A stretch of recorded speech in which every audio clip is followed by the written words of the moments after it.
Welcome back to my channel.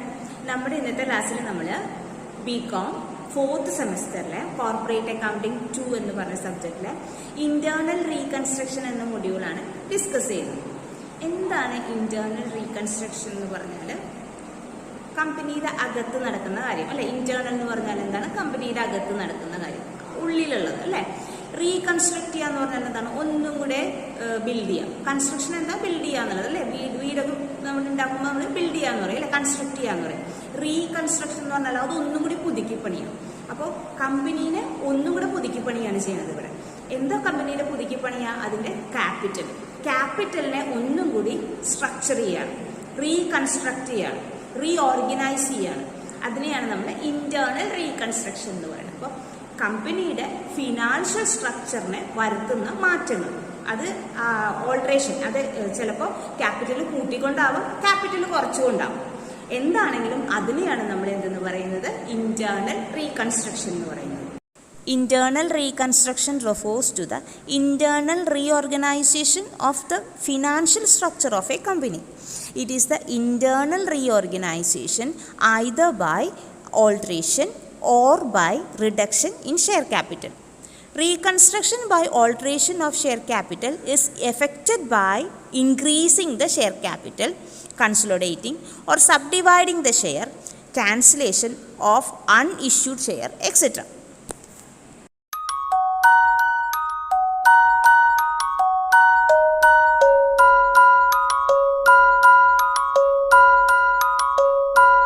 സാധാരണഗതിയിൽ internal reconstruction നടത്തുന്നത് കമ്പനിക്ക് കണ്ടിന്യൂസ് ആയിട്ട് ലോസ് ഉണ്ടാവുകയാണ്. കണ്ടിന്യൂസ് ആയിട്ട് ഒരു 5-6 കൊല്ലം ലോസ് ഉണ്ടാവുകയാണ്. അങ്ങനെ വരുമ്പോൾ കമ്പനീനെ നിലനിർത്താനായിട്ട് ക്യാപിറ്റലിൽ കുറവ് വരുത്തുകയാണ്. അപ്പോൾ ക്യാപിറ്റൽ റിഡക്ഷൻ വരുത്തുന്നതിനെയാണ് നമ്മൾ അങ്ങനെയാണ് സാധാരണഗതിയിൽ അങ്ങനെയുള്ള പർപ്പസിന് വേണ്ടിയാണ് സാധാരണഗതിയിൽ ഇന്റേണൽ റീകൺസ്ട്രക്ഷൻ ചെയ്യാറ്. അപ്പൊ എങ്ങനെയാണ് ഇന്റേണൽ റീകൺസ്ട്രക്ഷൻ ചെയ്യുക? അതിനൊരു പ്രൊസീജിയർ ഉണ്ട്. നമുക്ക് വേണമെന്ന് തോന്നിയാൽ അപ്പൊ തന്നെ ഇന്റേണൽ റീകൺസ്ട്രക്ഷൻ നടത്താൻ പറ്റില്ല.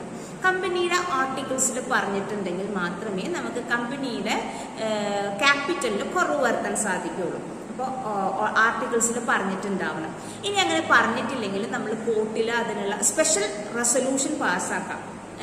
അത് കഴിഞ്ഞിട്ട് നമുക്ക് ചെയ്യേണ്ടത് കോർട്ടിൽ ഇതിനു വേണ്ടി അപ്ലൈ ചെയ്യാം. എന്തിനു വേണ്ടി? ഇന്റേണൽ റീകൺസ്ട്രക്ഷന് വേണ്ടിയിട്ട്. ഇനി കോർട്ടിൽ നിന്ന് ഇങ്ങനെ ഒരു ഓർഡർ കിട്ടിയാൽ അത് നമ്മൾ രജിസ്ട്രാർ ഓഫ് കമ്പനീസിന്റെ മുന്നിൽ സാങ്ഷന് വേണ്ടി വെക്കണം. നമുക്ക് കിട്ടിയ ഓർഡറിന്റെ ഒരു കോപ്പി, അതേപോലെ തന്നെ നമ്മൾ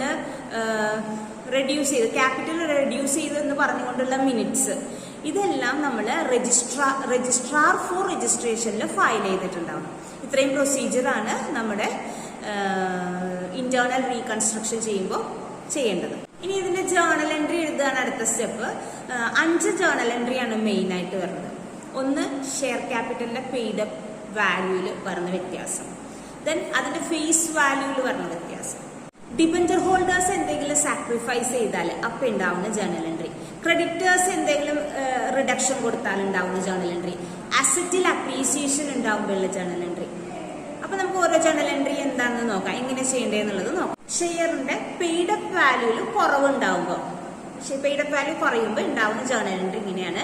ഷെയർ ക്യാപിറ്റൽ അക്കൗണ്ട് ഡെറ്റഡ് to capital reduction account. Capital reduction account. Share capital account ഡെറ്റഡ് ടു ക്യാപിറ്റൽ റിഡക്ഷൻ അക്കൗണ്ട്. ഈ ക്യാപിറ്റൽ റിഡക്ഷൻ അക്കൗണ്ട് ക്രെഡിറ്റ് കൊടുക്കുന്നതിന് നമുക്ക് വേറെ പല പേരിലും നമ്മൾ പറയും. റീഓർഗനൈസേഷൻ അക്കൗണ്ട്, റീകൺസ്ട്രക്ഷൻ അക്കൗണ്ട് എന്നൊക്കെ പറഞ്ഞാലും ക്യാപിറ്റൽ റിഡക്ഷൻ അക്കൗണ്ട് എന്ന് പറഞ്ഞാലും സെയിം തന്നെയാണ്. അപ്പൊ പെയ്ഡ് അപ്പ് വാല്യൂല് ചേഞ്ച് വരുമ്പോൾ, പെയ്ഡ് അപ്പ് വാല്യൂ കുറയുമ്പോൾ, ക്യാപിറ്റലിലെ പെയ്ഡ് അപ്പ് വാല്യൂ കുറയുമ്പോൾ ഉള്ള ജേർണൽ എൻട്രി എന്താണ്? ഷെയർ ക്യാപിറ്റൽ അക്കൗണ്ട് ഡെറ്റഡ് ടു ക്യാപിറ്റൽ റിഡക്ഷൻ അക്കൗണ്ട്. ഇനി ഷെയറിന്റെ ഫേസ് വാല്യൂല് ചേഞ്ച് വരുമ്പോൾ എന്താണ് ജേർണൽ എൻട്രി വരിക? ഷെയറിന്റെ ഫേസ് വാല്യൂല് ചേഞ്ച് വരുമ്പോൾ ഷെയർ ക്യാപിറ്റൽ അക്കൗണ്ട് ഡെറ്റഡ് to share capital to capital reduction account. ഇങ്ങനെയാണ് ജേർണൽ എൻട്രി വരിക. അതിനകത്ത് ഡെബിറ്റ് കൊടുക്കേണ്ട ഷെയർ ക്യാപിറ്റൽ നമ്മുടെ ഓൾഡ് വാല്യൂ എന്താണ്? ഇപ്പൊ 10 രൂപയുടെ ഷെയർ ആയിരിക്കും നമ്മൾ നേരത്തെ ഉണ്ടായിരുന്നത്, അത് 8 രൂപയായി കുറച്ചു, അങ്ങനെയാണ് വരുന്നതെങ്കിൽ ഷെയർ ക്യാപിറ്റൽ ഡെബിറ്റ് ചെയ്യുന്ന ഷെയർ ക്യാപിറ്റൽ അക്കൗണ്ട് ഡെറ്ററിൽ നമ്മൾ ഓൾഡ് വാല്യൂ എന്താണ്, ഓൾഡ് ഫേസ് വാല്യൂ എന്താണ്? 10, അത് എഴുതുക. ദെൻ ന്യൂ ഫേസ് വാല്യൂവിന് ക്രെഡിറ്റ് ചെയ്യാം. 2 ഷെയർ ക്യാപിറ്റലിൽ ന്യൂ ഫേസ് വാല്യൂ 8 ആണ്, 8 കാണിക്കാം. ദെൻ ടു ക്യാപിറ്റൽ റിഡംഷൻ എത്രയാണ് കുറവ് റെഡ്യൂസ് ചെയ്തത് 2. അപ്പൊ ടു ക്യാപിറ്റൽ റിഡംഷൻ 2 അങ്ങനെയാണ് കാണിക്കുന്നത്. ഇനി ഡിബഞ്ചർ ഹോൾഡേഴ്സ് എന്തെങ്കിലും സാക്രിഫൈസ് ചെയ്താൽ അപ്പോൾ വരുന്ന journal entry debentures account debtor to capital reduction account. ആ സാക്രിഫൈസ് ചെയ്ത എമൗണ്ട് ആണ് ഇവിടെ കാണിക്കേണ്ടത്. അതേപോലെ തന്നെ ക്രെഡിറ്റേഴ്സ് എന്തെങ്കിലും അലൗ ചെയ്താൽ റിഡക്ഷൻ അലൗ ചെയ്താൽ അപ്പോൾ വരുന്ന journal entry creditors account debtor to capital reduction account. ഇനി അസറ്റിൽ എന്തെങ്കിലും അപ്രീസിയേഷൻ ഉണ്ടായി, അസറ്റിന്റെ എന്തെങ്കിലും അപ്രീസിയേഷൻ ഉണ്ടായാൽ ജേർണൽ എൻട്രി വരുന്നത് asset account debtor to capital reduction account. ഇനി ക്യാപിറ്റൽ റിഡക്ഷൻ അക്കൗണ്ടിൽ വരുന്ന എമൗണ്ട് നമ്മൾ asset fictitious asset write off ചെയ്ത് കളയാൻ, അക്യുമുലേറ്റഡ് ലൂസസ് റൈറ്റ് ഓഫ് ചെയ്ത് കളയാൻ, അസറ്റിൽ എന്തെങ്കിലും കുറവുണ്ടായാൽ റിഡക്ഷൻ ഉണ്ടായാൽ അത് നികത്താനൊക്കെ നമ്മൾ ക്യാപിറ്റൽ റിഡക്ഷൻ അക്കൗണ്ടിലെ എമൗണ്ട് യൂസ് ചെയ്യും. ഇതെല്ലാം കഴിഞ്ഞിട്ടും ബാലൻസ് ക്യാപിറ്റൽ റിഡക്ഷൻ അക്കൗണ്ടിൽ ഉണ്ടെങ്കിൽ അത് നമ്മൾ ക്യാപിറ്റൽ റിസർവ് അക്കൗണ്ടിലേക്ക് മാറ്റും. ബാലൻസ് ഉണ്ടെങ്കിൽ മാത്രം എല്ലാ ഈ പറഞ്ഞ കാര്യങ്ങളും കൊടുത്ത് തീർത്തിട്ട് ക്യാപിറ്റൽ റിഡംഷൻ അക്കൗണ്ടിൽ ബാലൻസ് ഉണ്ടെങ്കിൽ അത് നമ്മൾ ക്യാപിറ്റൽ റിസർവിലേക്ക് ട്രാൻസ്ഫർ ചെയ്യും. ഇത്രയും ജേർണൽ എൻട്രിയാണ് മെയിൻ ആയിട്ട് ഇതിനകത്ത് വരുന്നത്. നമുക്ക് ഇത് വരുന്ന ഒരു പ്രോബ്ലം നമുക്ക് ചെയ്തു നോക്കാം. അപ്പൊ കുറച്ചും കൂടി ഡീറ്റെയിൽ ആയിട്ട് നിങ്ങൾക്ക് മനസ്സിലാവും. The following is the balance sheet of Short Life Limited as on 30th December 2006. Balance ഷീറ്റാണ് നമുക്ക് തന്നിരിക്കുന്നത്. ലയബിലിറ്റി സൈഡും അസറ്റ് സൈഡും തന്നിട്ടുണ്ട്.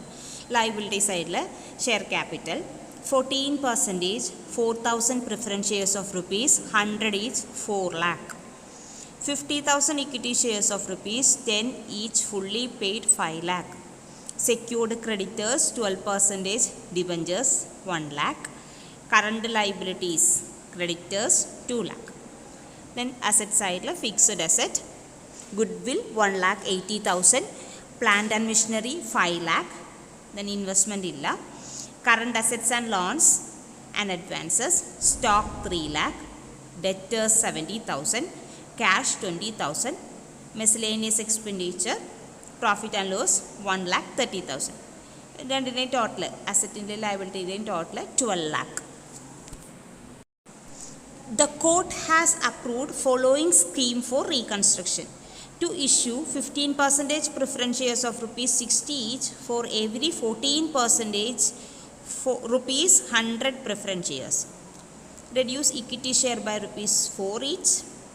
To redeem 12% debentures of rupees 1 lakh by issue of 14% debentures of rupees 80,000 in full satisfaction.